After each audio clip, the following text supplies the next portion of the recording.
Hello guys, welcome to my YouTube channel, and in today's video I will teach you how you can fix the Docker issue. So when I'm trying to log into my Docker account,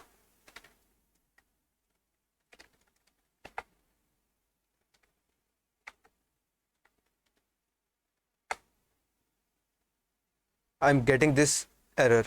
It says error response from daemon. So you have to keep one thing in mind. As you can see, I can log into my Docker Hub account using the website.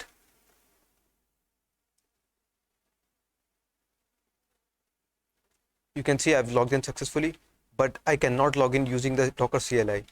So first thing you have to keep in mind is make sure your username is in lowercase.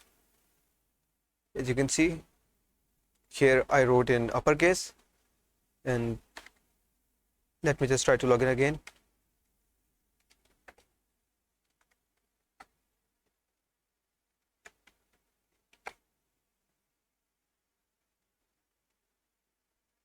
So I've successfully logged into my Docker account. Even though here I can log in using the uppercase, but on the CLI version I cannot log in using the uppercase. So thank you for watching the video. I hope this video helped you. Make sure to subscribe my YouTube channel.